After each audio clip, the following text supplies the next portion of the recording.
O come, Emmanuel, and ransom captive Israel, that mourns in lonely exile here, until the Son of God appear. Welcome to my messy kitchen, an Advent Thoughts Day 5. You know, we started over on the other side of my house, and I kind of spent some time, and I found the best shot that I could that would show my house looking as fantastic as it could. Jess had been decorating, so she got everything, all the red and greens were out. You saw everything, and the bar looks great. She's got the little glasses out and the little centerpieces out, and everything's amazing as long as I just keep shooting it from that angle. I mean, it does. It looks exceptional. The problem is this is the rest of my house. I don't know if you can see it, but there's laundry over here on the floor that has to go in, and I'm in my pajama pants, and there's dishes everywhere. Sometimes it's just overwhelming to try and keep up with it all. And the problem is that so many of us are by so many of us, I mean all of us are overwhelmed by it. Kids and work and demands and family and clubs and organizations and everything else that we do, that something has to give. And so often what has to give, it seems to be, is just our sanity and our rest and our sleep. We've created a culture where our house and our lives have to be perfect all the time. It's the thing that we put out for everyone to see. We're like Mary Poppins, practically perfect in every way. The problem with that is that that's not the reality of anyone's life. We all have dirty dishes. They're probably not piled up as high as these are right now, but we all have them. It's not much different than ourselves, right? We spend a lot of time putting the best version of ourselves out there. You know, we never get frustrated with our kids or our spouse. We never get in trouble at work. We are perfect people all the time, except our kitchens are filthy. Not our kitchens, but the very souls that we depend on. We've come to think that somehow perfection is the model of what God is looking for. Except it's just not. Scripture tells us, see, I got kids in the background banging stuff around.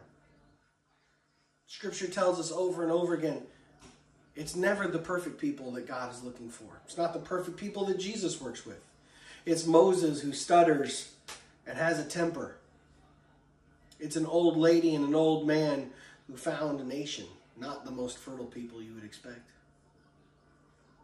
It's a young girl who has no reason to say yes. It's Peter, the hothead, who lops someone's ear off at the Last Supper. It's Paul, who's cranky and angry with everybody. It's John the Baptist, who's called to be the herald of God with honey and locusts in his beard. His kitchen probably looked worse than this. See, God never calls us to be perfect. He just calls us to be his, to answer when called. And all this perfection giving has done nothing for us except for make people crazy. The anxiety that's grown looking at pictures after pictures of hearing of everybody's perfect lives and perfect kids and perfect vacations and perfect houses. The dirt pushed behind closet doors or edited out of the sides of the photos. God doesn't want you to be perfect. God just wants you to be you. Messy house and all. See, because it's in this messy house that a lot of living goes on. And that doesn't mean that we don't try and clean it up. We do. That's part of the commitment too. Not that we have to be perfect or even strive for perfection, but that we just keep working towards it. We get up every morning, we do the work that he's given us to do in strength and courage and gladness and singleness of heart. That we do the dishes we can, knowing full well that tomorrow there will probably be more.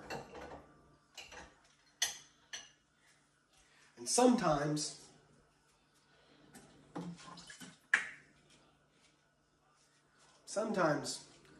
we don't worry about dishes. We don't worry about the mess, and we just let it hang out there. Because there are two little kids who just want to watch a movie with their dad. And that's way more important than dishes. This Advent, remember, you are not called to perfection. You're just called to be His. So don't be ashamed of your crazy and messy life. Live it with gladness and fullness. Don't hide it away. Do the things that you have to do. Make dinner, clean the house. But don't forget to enjoy life. Don't forget to sit with the ones you love and enjoy a movie. There's always work to do. Don't let the need for perfection drive you insane in the process. I got to get back to these dishes. Nah, I'm going to go watch a movie with the kids. Y'all have a blessed day.